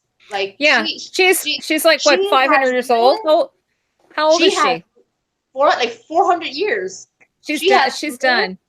400 years just so she could help bring the dawn and defeat the Night King. It's like, this is what her entire life has been going up to. Like, so now she can finally be at peace. She can finally Yeah. say, the deed is done. I have fulfilled my purpose. I am done. Yeah. Now, one of the things I had asked is, where has she been all this time? And someone said that she needed to go and restore her power. So she went back to like a shy in order to restore her power so that she could come back and have enough power to do what she did. Because she wouldn't normally have been able to just, like, actually there was that one point where she, Dany's supposed to light the trenches, but she can't see them. So they asked Mel to do it. And at one point you could tell she was worried it wasn't going to work. Did you notice that? She seemed to have that little bit of a doubt at one point because it wasn't happening. She kept saying the spell. So that for her to be able to harness that amount of power, she needed to go back to a shy, and I'm not sure how it works. The magic, guys, maybe you guys know. She took off her choker and literally died of old age. Yes, she's centuries old. It's magic that keeps her alive. Basically. Yeah, I think like Angel Over, I think it's sort of like she's, it's just like when you get to a certain age, you want to die. I think you're just tired. She had a job to do. She did it. She made mistakes along the way, but she did it, and now she's done. Yeah, Vanessa. Yeah, because I think that is true. Like you commit yourself to the Lord of Light, and it's a lifetime commitment. So Peter says, was strange she rode in from the north, right where the walkers should have been. Yeah, well, I think that was sort of like, what do they call that? A red herring? Yeah, and I still don't know how she got there. So it did seem odd, but obviously they were doing that just to create a bit of some tension so that the army would think that it was I kind of seeing what she in the trenches. She was so afraid, like the shots of her eyes and just seeing the whites coming in, and she's like, oh my god, why can I do this? And finally she's like, bam. I know. I actually thought that she was going to burn up with it. That was my first thought. Like, because we knew she was going to die in the episode. At least if the battle had, unless the battle had continued into another episode. But she stated it, so you knew, you assumed it was going to be true. So when she did it, I just was like, oh, this is it. This is it. She's going to like just torch herself, and that'll set everything on fire, which I thought was interesting that she would die that way, because the fact that she had burned a bunch of other people that way. So for her to die, I thought that might have been an interesting way for her to go. Vanessa says she was literally a slave priestess. She was bought by the Red Temple. Her name is Melody from Lot 7. And that's a book thing. I think, yeah, I've heard that, and I think that's a book thing. I did like her call to the fiery hand. Sadly, all the flames simmered down pretty quick, though. Well, I was wondering also if it's because they were battling against the Night King, who had conjured up this storm and the wind, and I thought maybe that's part of what it was. Kind of like when you're trying to start a fire.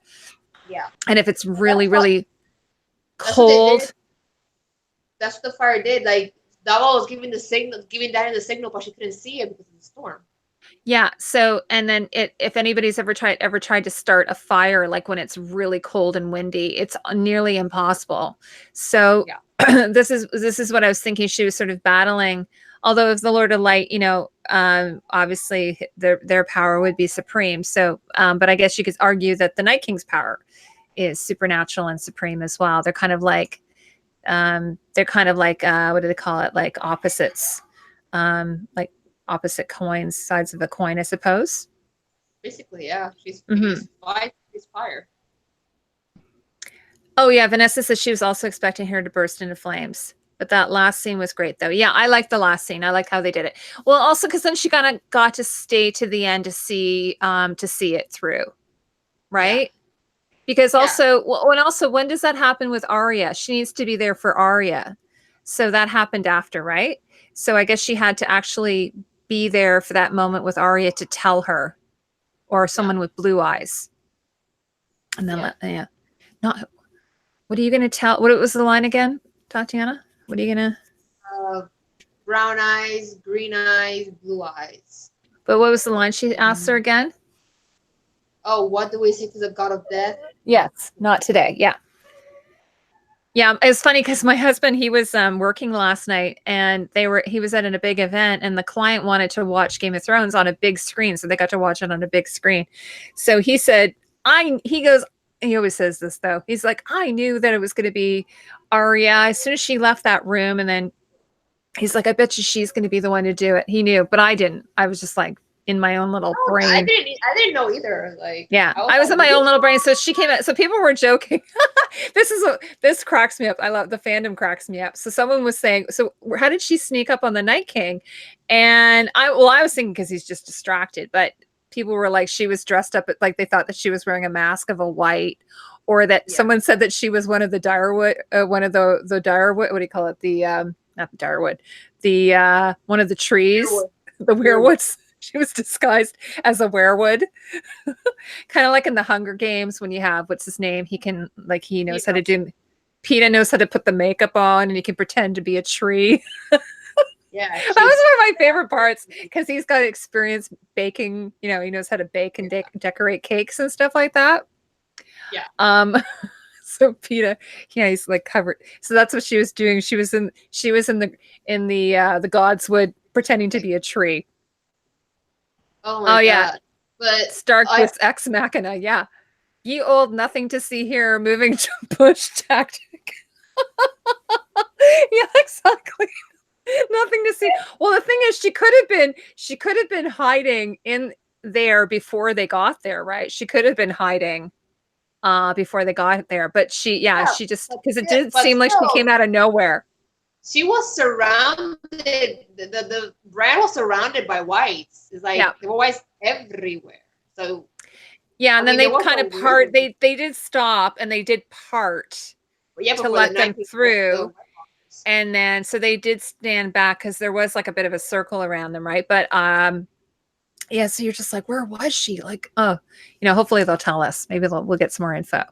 They could have avoided the criticism if they would have sent the Night King alone. Yeah. But when Arya just came out of the darkness and just jumped him, I was like, yes, yes. I might have sent a weird, inappropriate recording to my best friend. Yeah, I was kind of confused about. Was not happy. I was kind of confused about what was going on. Like there was so much happening. I thought he was strangling her or crushing her. Like I'm like, oh my God, he's crushing her. Like I thought, oh my God, they're gonna kill Arya. This is what first hit my head, right? Because, and maybe that's how it was set up. I was like, oh my God, they're gonna kill off Arya. This is so awful. And then, hey, Linda. Linda's here. Hi, Linda. She says, I thought Mel would come back with a few more red priests, but at least she kept trying. Finally got it right.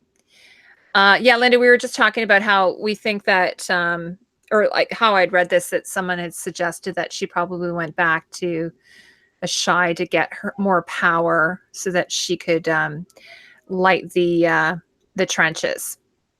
Oh, hey, by the way, hindsight, did you see the episode of Burlington Bar? Where they do like they post videos of like the bar crowd reaction. Oh, I saw that. Yeah, so that scene where Arya kills the Night King and then they all jumped up and cheered. Crazy. Like see that would be really fun to do, but I've talked to a few other fans who I'm like, oh, the only thing is like the only thing that I wouldn't like about doing that is that people would be talking, and I would be like, oh, you know what I mean? Like to be watching it. Well, when the Night King was in front of Bran, it was dead silent. There was like nobody talking. Everyone was like this. Okay. Yeah, So because I went to see like I haven't seen the new Avengers movie, but I was reading like a lot of people went to see it, and there were like people bringing their kids to the movies. This would really make Justin mad, by the way. Like I went to see Shazam, which is like kind of a more family friendly. There were some adult, like some slightly more scary moments. Like I had my 10-year-old and he had to cover his eyes a few times, but there were kids there that were like, you know, maybe 2 or 3 years old, and they were screaming like the whole movie. And I'm like, oh my God. So that would be my worst nightmare, to be watching Game of Thrones where someone would bring their baby or something. And so, yeah, I'm just like, I'm just watching it. I got my nice TV at home. I had my snacks. I had my drinks. I was all set, except I was mentioning that, you know, with the, my internet crapped out, or not my internet, but the thing. And it was really weird. So with the package I have, like on Netflix, like you guys probably know this, if you watch a Netflix show and it just craps out or you lose your spot or whatever, you can just go back and it says resume playing. But on Crave, it doesn't work that way. You have to actually then physically go in and zoom through. So it stopped at 2 points. It stopped at the point right as the battle was beginning, which just totally effing sucked. And then it stopped at the scene where Jon was chasing the Night King through the, you know, the field of dead people, and then the Night King is just about to go turn around. And like, did you notice his like he kind of like crunched a bit when he moved, like he sounded like crunching snow or something. Yeah. And but anyway, so just as that happened, it stopped and I like lost it. I was like, what? And then so I was like, oh, for God's sakes. And then I think I had to go get another drink because I just was like, I'm going to get another drink then because this sucks. And so then I had to spend like the next, you know, couple of minutes like zooming through just to get back to that scene. And then I was terrified it was going to stop again because it had already stopped twice. Oh, God. Yeah. Anyway, I'm going to rewatch it. Because my husband wasn't home. He, like I said, he watched it on the big screen, and then, but he said he wants to rewatch this, so we'll probably rewatch it maybe tomorrow night or something. Yeah, no babies in bars. I have to watch American Gods. I haven't watched the last episode. I have to rewatch it and you're gonna think I'm a terrible person, but I kind of fell asleep. But I won't tell you what happened. I kind of fell asleep toward the end of it, but it was pretty good. But I won't tell you what happened. 30 Days says, last time I went to a movie, I had a family sitting in front of me. The wife talked more than the 4 to 7-year-olds. Don't bring people to a Star Wars movie if they haven't seen them before. Oh my God, really? That did happen in the bar. The streaming crapped out a couple of times. I think the HBO site was overloaded. This is when I thought it happened. Yeah, I thought it, you know, maybe it got overloaded. And I'm in a big center. So I thought, well, you know, it probably was overwhelmed. Like, you know, like for instance, the Dragon Demands, who he runs the Wikipedia site for Game of Thrones, or he doesn't run it himself, but he's one of the co-administrators on it. And he did a video and he was talking about how after they did the Arya Gendry love scene, everyone was looking up to see how old Maisie Williams was. So, or the character of Arya was, and he said he was already on top of it because there was a leak that had come out like 3 hours before. So, and also I think they have a thing called timeline where they just track the timelines in Game of Thrones. Like they're super nerdy, right? So he said that the site actually crashed because of it, because so many people went to the wiki to look up how old Maisie Williams Arya was. Yeah. So that was pretty funny. Like, no, please tell me she's been a minor. Please tell me she's been a minor. What's that? Yeah, like I can just imagine like all the people like just pearl clutching, like, oh my God, please tell me Aria's not a minor. She can't be a minor right now. This is horrible. Yeah. Yeah, it's funny because Jack and I, we don't get to like my son has autism. I think I've told some of you guys. So when we go to a movie, sometimes my older son who has autism, he'll sometimes like shout out during a movie. He'll just sort of like, you know, say something maybe slightly inappropriate during a movie. Like he's a lot better than he used to be, but he would just like say something really inappropriate. And we've been like, just my husband and I have really been working on. I'm like, okay, Leland, we go to the movies. You don't, just yell out, or you have to be, you have to keep other people, you have to be considerate of other people, and you don't kick people in front of you, like if they're in their chairs and stuff like that. So we've really, really worked on him about that. So he is so much better. So he actually is really excited to see the new Avengers movie. Like, he's never been a big Marvel person, but recently, I guess, we watched what did we watch? Like Guardians of the Galaxy or something, and then they watched Black Panther at school. So he said, "Hey, can I go see the new Avengers movie?" And I said, "Well, you haven't seen the other one though." And so him and his dad watched it. So now he's all excited to go see that, because he's now decided that he's 13, that he's no longer wants to watch little cartoony type shows, that he wants to be now watching. He wants to watch the grown up. Like, he really wanted to see it. I wouldn't let him see it. He asked me when he could see that. So I said, well, maybe when you're 14. So he's pretty good about that, though. Maybe when you're 20. Yeah. He wants to. Well, so anyway, so I'm just saying that, like, anyone, can learn to be, act appropriately at the theater. But with little children, it's pretty difficult. Here. Living My Rhapsody has to go, and Goddess of Show Life is here. Hi, Goddess. Hi, Goddess. Bye, Living My Rhapsody. It was really nice seeing you. Thanks for popping in. Yeah, I think I'm. Yeah, I have you. Are you into the Avengers, Tatiana? Not really. Like, I want to do like a binge watch of like the MCU. Yeah, but there are so many, and it would easily take me like a week. I think Thor is my favorite. I think you would really like Thor Ragnarok. I think so. It's really, really funny. It's Taiki Waititi. I was probably saying his name wrong. And I love his humor anyway. So I think you would really like that, but you'd probably want to watch the first few. But I've seen most of them, but people laugh at me because I'll be like, who's that character? I have no idea who that is. And then they'll be like, that's so-and-so. I can't absorb it all. It's just too much. And Guardians of the Galaxy is really good too. That's really kind of fun. Yeah, like I've only seen like the first and third Iron Man movie.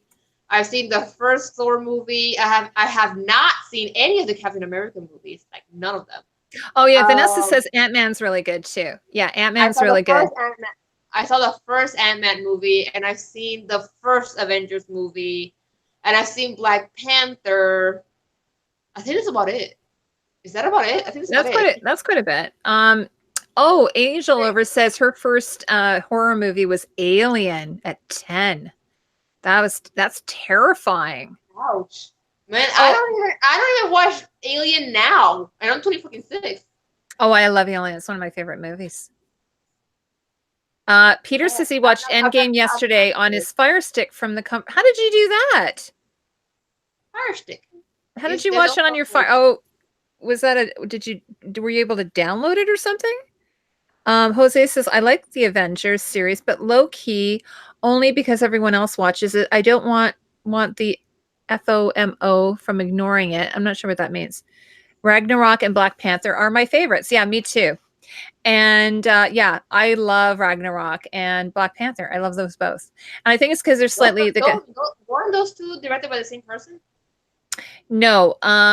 Black Panther was directed by Ryan something or other. I can't remember. Was it Ryan Singer? No, not Bryan Singer. Bryan Singer did Spider-Man, I think. Oh no. No, what did Bryan Singer do? I think it just. Oh, I have not seen any of the MCU Spider-Man movies. I've seen like the Sony ones, but like, yeah. The MCU ones. So is anything else we want to talk about this episode? Let me see. I know something. Oh, what about Jorah's death? Oh, Jorah. Oh, wasn't that amazing with Drogon flying down, or like kind of wrapping around Dany? Remember, wasn't that so sweet? Doesn't that seem like something like a dog would do? Like a dog would do something like that. That was, I yeah. was waiting for him to like nudge her and like nuzzle her Yeah, I as she know. cried for her fallen friend. I It was know. like Jorah was there since episode 1, season 1. He was her constant. I Now know. he's gone. I But know. he died. I think his death was one of the best deaths. Alongside Theon and Lyanna, because he died doing what he. I think that's the way he would have wanted to die, saving and protecting his Oh yeah, queen, absolutely. Yeah, absolutely. saving the woman he loved. Like, Yeah, no, I totally agree. And she needed him, right? She really did. She needed him. She would have died if it hadn't been for him. yeah, she don't. I mean, again, kudos to her for picking up a sword and ramming Yeah. through some wives, but she would have survived if it wasn't for him. Yeah, no, absolutely. Yeah. I know, I love, and Ian Glenn's a wonderful actor. Oh, he's so bad. Yeah, he's Also, really I great. wanted to say about Theon, his last moments with Oh yeah. Bran Yeah. had me in tears. I was like, you Yeah. are a good man, Theon Greyjoy. I know. I know. I kept thinking about Yara because she's gonna find out, you know. She's gonna mourn. She's gonna mourn So hard. because they said goodbye. I think she kind of knew maybe though that was gonna be it. Oh, he definitely knew that he was gonna die. He wasn't going Yeah. to be able to go against the Night King, but he was. Yeah. That was one of the best deaths, Theon, because he was fully and utterly redeemed. Yeah, Me, for sure. he was redeemed. He died a hero, a complete and utter hero. So let me ask guys in the chat, what are you guys looking most forward to in the next 3 episodes, just 3 episodes more? And Tatiana, I'm going to ask you, what costumes are you hoping we're going to see? Like, I know we have a little glimpse. Obviously, we're going to have Sansa in her new dress. I made a joke today on Twitter about that she went around, collected up all the broken shards of dragon glass, and then glued it onto her dress. And that's the dress she's going to be wearing. I'm not mad. She can make it work. She's awesome. She can make anything Well, work. and I mean, it would kind of make sense because she does tend to make things out of found materials that she, finds around, like the feathers, like the raven feathers, or she tends to use found materials. So she's picked up all the broken dragon glass and thought, this would actually look kind of nice on a dress. Yeah. So what costumes are you hoping to see though? I'm really wanting. I mean, do you think there's going to be a wedding? We were talking about this before. I think so.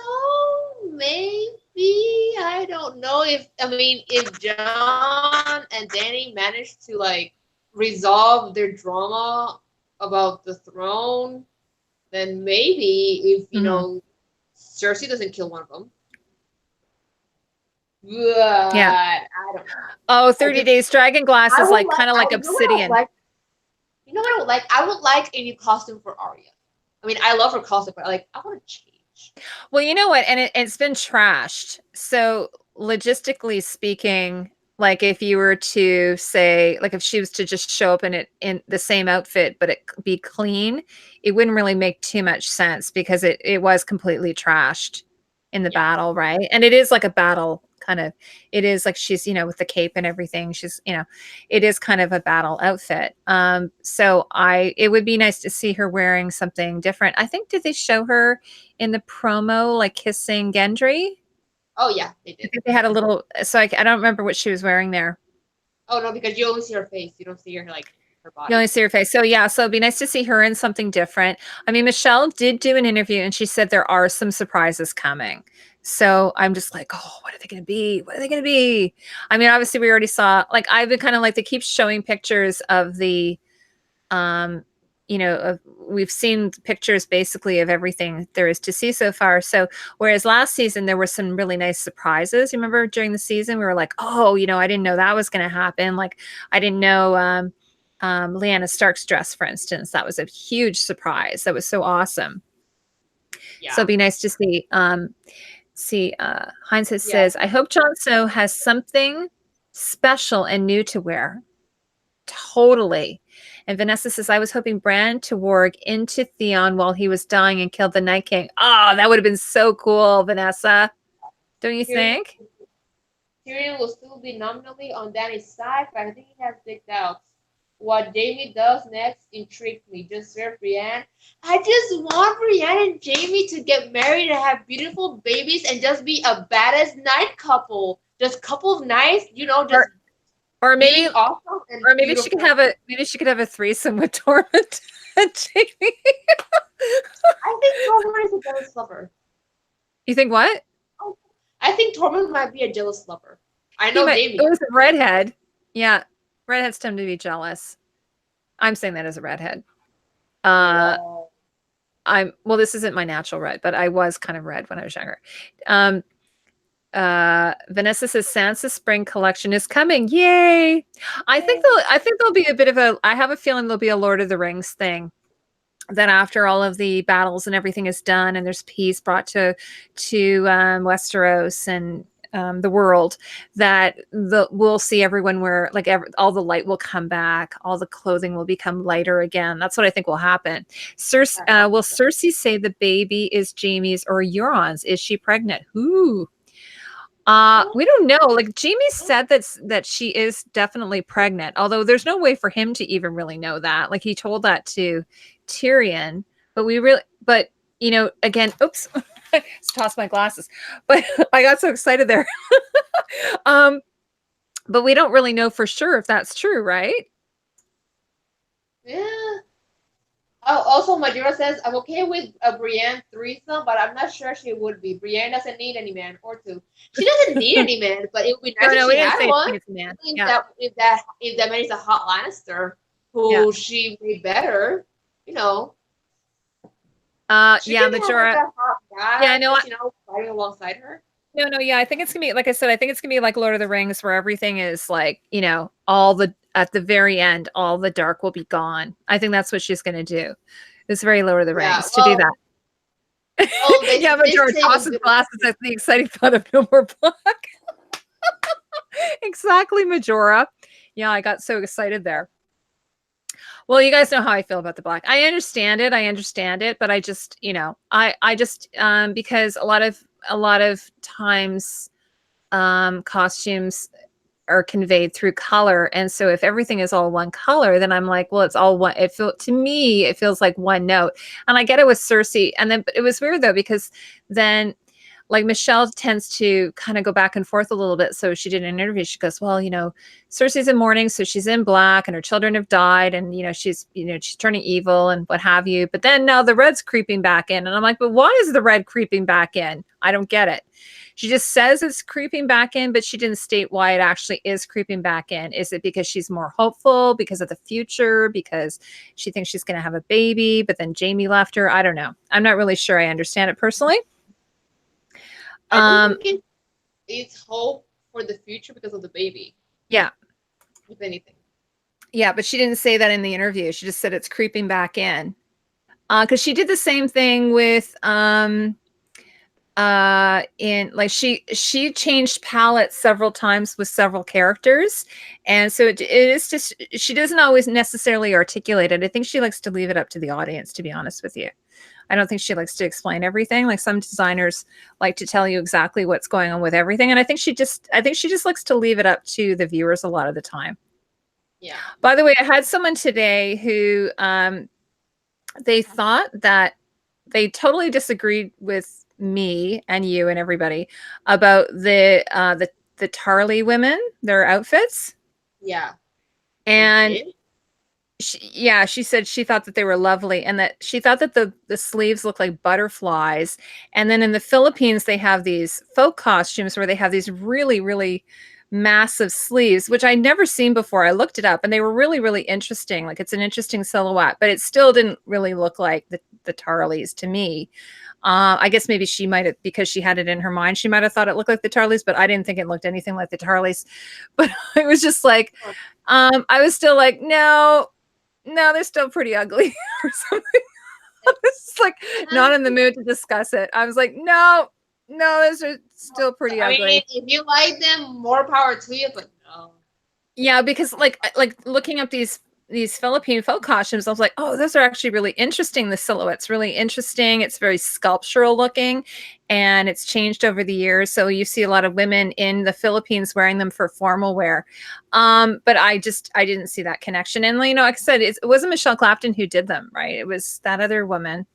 Michelle left, and I'm hoping when her what do they call it, after your contract is all done, I hope we're going to hear some good juicy stories from her.